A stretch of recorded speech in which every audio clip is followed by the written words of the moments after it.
Gli studi di Padova, ci parlerà, quindi legando, credo anche con un collegamento con l'intervento precedente, di Tommaseo e Carrère. A lei la parola. Con il titolo non originale da me scelto per questa breve comunicazione, desidero ricollegare idealmente il mio lavoro alla vena irrigua, perché umanamente intrigante, della combattuta amicizia fra Luigi Carrère e Niccolò Tommaseo. Tuttavia non desidero affrontare la cronistoria del contrastato rapporto artistico ed umano fra i due. Sull'argomento molto è stato indagato e scritto, grazie ai confronti incrociati fra missive e responsive rinvenute nei rispettivi epistolari, già da Giovanni Gambarin e Gino Damerini, alle ricerche dei quali si sono aggiunti in tempi recenti gli studi di Monica Giachino e Matilde Caponi.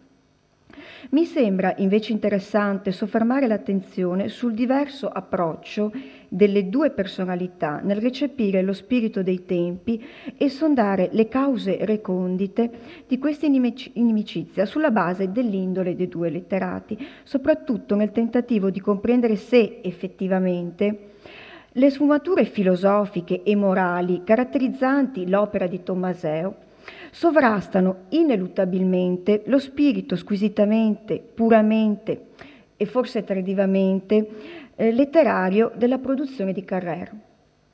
Essi, vissuti nella Venezia della prima metà dell'Ottocento, si dedicarono alla composizione di alcune opere, la lettura delle quali ci permette di cogliere, attraverso il prezioso tramite della poetica, l'indole dei due letterati, che manifestarono indubbiamente due personalità per molti aspetti antitetiche.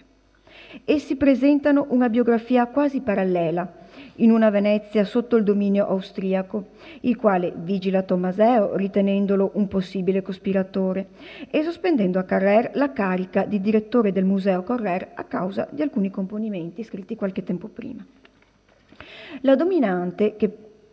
quasi fino all'ultimo scorcio del secolo precedente proteggeva il mare Adriatico e Mediterraneo dalle incursioni straniere, ora vive di luce riflessa, rimpiangendo la perduta libertà e sognando fra mille incertezze di partecipare ai moti rivoluzionari. L'ostentato rigorismo e spirito patriottico di Tommaseo sono controbilanciati dalla moderazione di Carrère, il quale si mostra su posizioni non intransigenti ma moderate, poiché desideroso che Venezia non scindesse la sua sorte da quella del resto della penisola.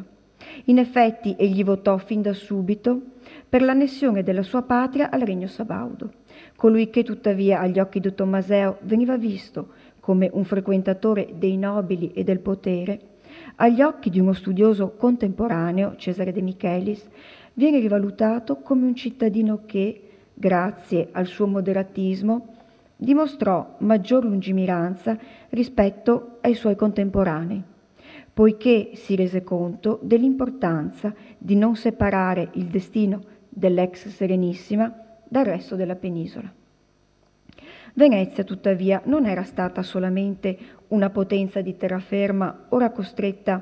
a fare i conti con il nascente organismo di uno Stato unitario. Essa era anche stata dominatrice dei mari e, fra i primi territori conquistati, fin dal XIV secolo, rientra Corfù, isola che fra il 1821 e il 1831 costituì da seconda patria per i patrioti italiani che, profughi, lì venivano accolti anche in virtù degli antichi contatti politici e culturali intrattenuti con la dominante. Gli italiani trovarono sull'isola dell'Eptanneso persone disposte ad accoglierli e prodighe di aiuti, quasi ricevendo una corrente di ritorno rispetto al movimento migratorio in uscita che aveva caratterizzato il secolo precedente. Mario Pieri e Andrea Mustoxidi erano partiti da Corfù molti anni prima ed entrambi conobbero Tommaseo e la sua penna dai giudizi taglienti. Infatti il dalmata accusò l'amico Mustoxidi nel sacrificio di un italiano a Corfù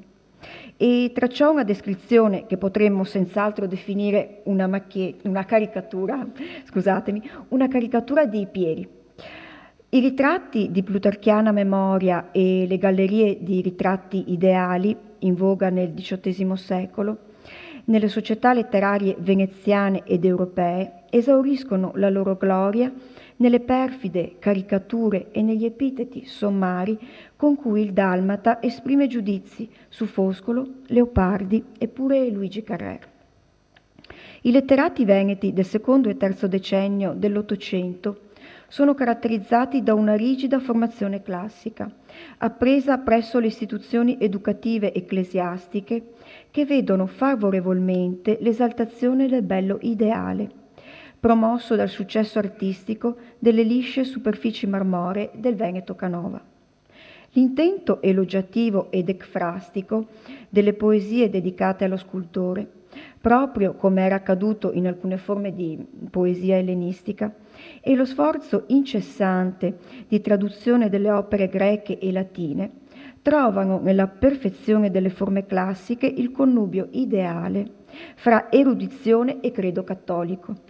Il binomio vero-bello, di cui i componimenti del periodo si fregiano, in effetti rappresenta il modo con cui i letterati sublimano eredità classica con credo religioso. Si tratta di due categorie filosofiche che, grazie alla derivazione dal pensiero neoplatonico, offrono un tramite universalmente riconosciuto fra due mondi apparentemente così distanti. Le categorie filosofiche di vero e bello, caratterizzanti la produzione neoclassica veneta di inizio secolo, appartengono anche all'opera, così diversa, di Carrère e Tommaseo. Quest'ultimo sembra fare propria la concezione di poesia come vero morale, con finalità non meramente artistiche, ma filosofiche ed edificanti per il buon cristiano, mentre Carrère accoglie la categoria di bello, inteso prevalentemente nelle sue implicazioni estetiche e letterarie, lasciandosi pure sedurre dai moduli preromantici che in Veneto giunsero in ritardo e trovarono i letterati spesso tiepidi. Anche Tommaseo si inserisce nei filoni culturali della Venezia dei primi 2 decenni dell'Ottocento, poiché, pubblicando il romanzo Fede e Bellezza nel 1840, ricollega l'opera idealmente, già dal titolo, ai termini che più erano stati amati e ripresi dai poeti dei primi anni del XIX secolo. Pure il padovano Melchiorre Cesarotti, in una lettera a Clementino Vannetti, scritto risalente niente meno che al 1780, non si era sottratto a tale ossimorico binomio. Carrère, invece, fin dalla gioventù, sviluppa interessi verso una cultura ed un sentire che non sono tipici dell'ambiente letterario veneto, il preromanticismo con venature affini all'opera di poeti contemporanei europei di notevole successo, come Lord Byron, e non lontano dalla sfera del primo romanticismo tedesco, un esperimento non dissimile da quello avviato tempo prima da Melchiorre Cesarotti con la rielaborazione dei canti di Ossia. Niente è più esplicito riguardo ai gusti estetici di Carrère, del fatto che Foscolo fu da lui amato, emulato, citato e studiato,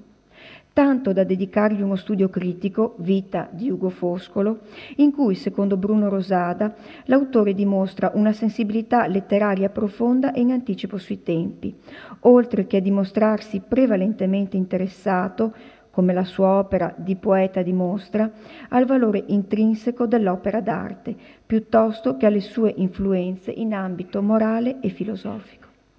L'ammirazione per il grande poeta greco-veneto è implicitamente dichiarata in numerosi componimenti di Luigi Carrère, tramite citazioni disseminate ovunque, fra i versi da lui composti, a partire dal giovanile Il Clotaldo, fino a giungere ad un'opera poetica della maturità, rimasta nel cassetto e rimaneggiata più volte nel corso degli anni, La Fata Vergine. Le citazioni di cui Luigi Carrère devotamente asperge le sue fatiche poetiche sono relative al modo indomito di concepire il mondo da parte di Foscolo, e Dio bello di gloria, ad esempio,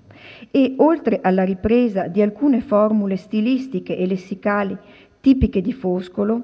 riguardano moduli espressivi che sono in relazione diretta anche e soprattutto con l'immaginario del poeta greco-veneto, in quanto nelle opere della gioventù di Carrère le riviviscenze dei miti e delle immagini della grecità rivissuti dal poeta di Zante sono perennemente presenti e si coniugano proprio come in Foscolo ad un sentire di tipo preromantico.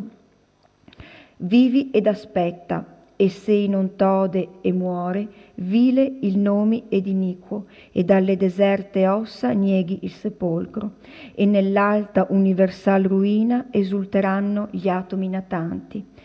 per l'immenso oceano. E sì dicendo, chiuso nei suoi pensieri e lunghi e rotti passi, si calò nel piano, simile al lupo che notturno e solo da cieca fame stimolato imprime di rara orma le nevi alte del monte, Carrère naturalmente. Nelle opere della maturità verrà rafforzato da Carrère il gusto per le ambientazioni e i soggetti di gusto medievale e cavalleresco, i quali tuttavia continuano a convivere con le espressioni e il linguaggio che avevano caratterizzato la corrente neoclassica. Già nel componimento L'omicida tale evoluzione nelle scelte poetiche del poeta appare evidente. Carrère, tuttavia, non restringe la sua ammirazione e i suoi studi alla sola figura del concittadino che morirà a Londra appena una ventina d'anni prima di lui, ma grazie alle citazioni con cui valorizza la sua produzione poetica, ci permette di comprendere che anche le opere degli immortali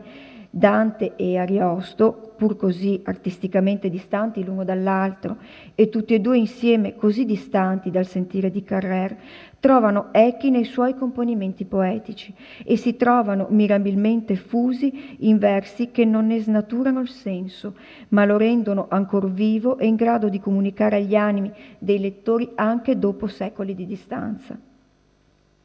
Foscolo, sia nel dizionario estetico che in altri scritti, fu rabbiosamente criticato e avversato da Tommaseo,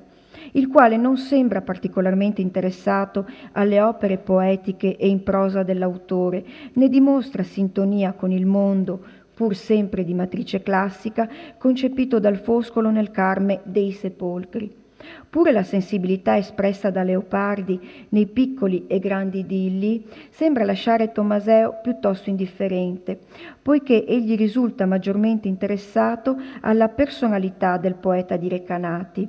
Pure Leopardi, come Foscolo, cadde sotto la scura delle critiche di Tommaseo, poiché egli, al di là di tutti i motivi contingenti di rivalità più o meno beceri, vide in questi letterati a lui contemporanei un'anima di miscredente, privo di fede nella salvezza eterna. Nel concetto di sublime espresso dal Dalmata, il vero non può che coincidere con il vero religioso, cui gli orpelli della poetica non possono che servire se non a catturare il lettore in direzione delle virtù cristiane, inutili altre forme di poesia. Fra la generazione di poeti vissuti intorno al secondo e terzo decennio dell'Ottocento, i quali assistettero alla morte di Antonio Canova nel 1822 e alla partenza di Ugo Foscolo dall'Italia nel 1815, i poeti veneziani che continuano a dedicarsi alle attività letterarie a Venezia negli anni immediatamente successivi dimostrano una rottura totale con coloro che li hanno preceduti, in ambito sia letterario che teorico, artistico e stilistico. Lo stacco è netto, non graduale, nell'ambiente culturale veneziano, poiché dall'appassionata ed ostentata erudizione classica, che non prescinde dallo studio diretto dei greci e dei latini, la svolta è verso produzioni letterarie preferibilmente di ispirazione cristiana, dalle tematiche attente alle questioni sociali in totale sintonia con quanto accade sul panorama letterario artistico nazionale, ormai predisposto verso le problematiche complesse e cogenti di uno Stato nascente. Tommaseo e Carrère si dimostrano emblematici in questo senso, come emblematici furono i letterati di origine greca e i grandi eruditi veneziani di inizio secolo, Francesco Negri e Jacopo Morelli, solo per citarne alcuni. I grandi eruditi veneziani affiancavano l'attività poetica personale allo studio costante delle opere in lingua greca e latina, attraverso l'impegno di erudizione, di traduzione indefessa degli antichi, in un'ottica che rientra ancora appieno nell'erudizione muratoriana del XVIII secolo. La generazione successiva, invece, quella rappresentata da Tommaseo e Carrère, rappresenta il passaggio epocale dall'attività di traduzione diretta degli antichi al lavoro di tipo filologico-critico con il quale i letterati studiano e commentano le opere letterarie dei classici della letteratura italiana dal Medioevo all'epoca moderna. Entrambi gli autori, infatti, si occuparono dello studio normativo della lingua italiana, tramite la redazione di dizionari, e si prodigarono nello studio degli autori della tradizione letteraria peninsulare, a loro più congeniali, oltre che alla redazione di saggi critici nei quali gli argomenti scelti da entrambi sono affini. La diversità di indole manifestata dai due non ha impedito ad entrambi di occuparsi di poesia popolare, del valore oramai non più dogmatico della cultura e dell'erudizione classica, di indagare l'opera dei grandi padri della letteratura italiana. Sono solo alcuni dei temi comuni trattati da entrambi i letterati. Gli interessi eruditi degli intellettuali italiani vissuti fra il XVIII e inizio XIX secolo portano autori come Giacomo Leopardi e, tramite il ciclo Vieusseux, Niccolò Tommaseo, alla comparazione fra letterature coeve per sondare quali corrispettivi avesse il ricco patrimonio di simboli e immagini della classicità presso le tradizioni orali dell'Europa orientale e nordica. Leopardi, nello Zibaldone, lascia testimonianza del suo tentativo di rinvenire corrispondenze fra la classicità e le culture moderne. Tommaseo si era invece dimostrato maggiormente sensibile ai racconti tramandati oralmente e oramai in via di codificazione proprio in quegli anni, in seguito al rinnovato interesse per le letterature popolari. Tramite la comparazione tra letteratura classica e tradizioni delle civiltà e letterature dei popoli europei di origine germanica e slava, emerge la passione e l'interesse per lo studio della letteratura popolare. Rientra nella stessa sfera di interessi il fenomeno per cui l'immaginario classico si sposa con avventure popolari, nel riscoperto amore per il genere epico, dove l'eroe non è più eponimo, né un maldestro Don Chisciotte, ma uomo dai sinceri valori con spiccato anelito alla libertà e all'indipendenza. Anche Carrère, come Tommaseo, amò il genere epico, a tal punto da dedicarsi, al contrario del dalmata, il quale preferiva studiare il fenomeno presso le letterature popolari,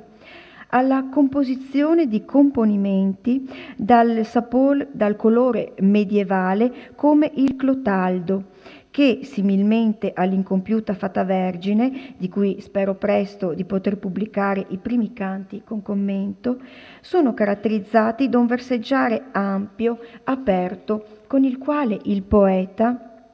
attraverso gli occhi del protagonista, riesce a ricreare la sensazione di volo veloce intorno al mondo e a suggerire molteplici vicissitudini, donando la sensazione dell'avvicendarsi degli eventi umani sull'insensibile suolo terrestre. Effetto artistico che non era invece riuscito a Giuseppe Meli nel suo poema bernesco La Fata Galante. Il ritmo e la scelta accurata del lessico permettono a Carrère di creare pagine che suggeriscono una visione del mondo gioiosa, effetto non privo di un sottile compiacimento, che rappresenta probabilmente un aspetto caratteriale del poeta, con quel suo ripiegamento umbratile ma mai ombroso sul mondo circostante. Questi aspetti di Carrère, tuttavia, appaiono svagati rispetto all'impegno morale dell'opera di Tommaseo, ma in realtà egli, attraverso la capacità di rievocare con tratti veloci e sfumati il suo immaginario poetico, riesce a rappresentare in forma originale l'intimo travaglio dell'esistenza. Il Clotaldo, come la novella L'omicida,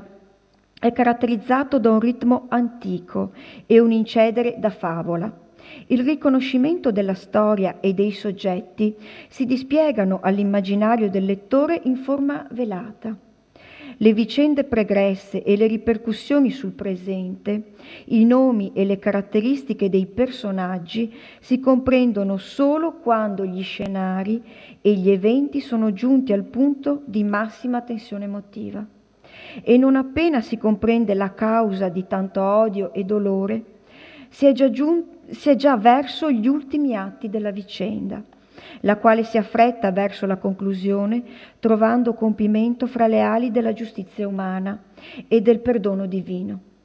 Questa è la peculiarità e l'originalità della poesia di Carrère, al quale non chiederemo l'ansia morale e il rigorismo di Tommaseo. Nel componimento Il condottiero fiammingo, Agnese morirà da sola, consunta, e nessuno saprà di lei né della sua sofferenza. Il sottile patetismo di Carrère raggiunge la massima intensità in Tommaseo, il quale, nel romanzo Fede e bellezza, indulge eccessivamente in uno stile decadente e drammatico, a ricordare come il senso classico della misura ormai nel Dalmata sia sensibilmente trascurato, forzato in vista di altre finalità non puramente letterarie, secondo lo spirito dei nuovi tempi. Grazie.